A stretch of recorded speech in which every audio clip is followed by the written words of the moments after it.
Now, my guest in the studio today is an education leader in Australia and the United Kingdom. Julie McGonigle, we're delighted that you're here. She's been a teacher for 17 years and her work it's been a speciality really of bringing religiously segregated schools into integrated schools where religion is part of the DNA of a teaching and school culture and influencing teachers now all across the world. Welcome, Julie. Thank you for having me. Now, look, you're academic deputy head at St Andrew's Cathedral. It's a great title, you know. I think we'd all like it. What does it really involve? So in 2017, I came to St Andrew's Cathedral School as the academic deputy. John Collier, the head of St Andrew's Cathedral School, had been on study tour in the UK a few years before that, and he'd met me there. So that was the link. And he was very interested in how we use data in the UK in order to improve the quality of teaching. And he was very interested in how the Christian ethos had impacted the quality of teaching in the school I was at. So he invited me to come over to St Andrews and to share some of the findings that he had seen in the UK schools over here. And has that actually happened? You've started to see some of the benefits of doing that? Yeah, so we started a data program and using that and the creation of data dashboards. So that's been one of the things, and then we've put in what's called a teaching cycle and brought some of the new findings in research into St Andrews. Does that mean, when you say teaching, that things are taught in a particular chronology rather than just everything? Not especially a particular chronology, but just looking at what does the evidence say will impact the efficiency and the effectiveness of learning for young people. And are you taking lessons back to the UK as well from here? Yes, very much so. So I think the two contexts definitely fertilise each other, and a happy medium is found somewhere in the middle. Yeah, that's great. Yeah. Now, we talk about religiously integrated schools, and the history of education in Britain and Australia is different to some extent. There's certainly the impact of religion on schools in the UK, but here it's massive in terms of those areas of life. What's the main difference between the two when you talk in those terms?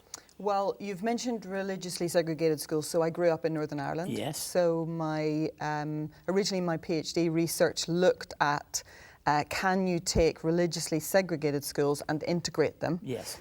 So that was one of the contexts. Over here, it's been slightly different in that religion is not part of the public system, so they've had to take independent schools have been set up in kind of separate to the public system, which is different than the UK situation. Yes, yes. And what do you think the real challenge is for people who are wanting to have a Christian ethos in a school and yet, you know, not being proselytizing and trying to make it? What's the real challenge? I think the challenge is to make sure that young people are asking the big questions and coming to their own view about those. Yes. So it's not a case of here is our ethos, you must agree with us. Yes. It's here is our ethos, that answers some quite fundamental questions about what it is to be human. So let's debate against that and see if you can come up with your answers to those questions. And does that differ? Because I know, if I'm right, that some of the work you were doing in England was often in deprived areas. Yes. Are the issues similar? Yeah, it's exactly the same there. Young people have big questions there. They're faced with some different barriers in life than perhaps young people that are in high fee paying independent schools, but they still have big questions about the purpose of life. Why am I here? Who or what is God?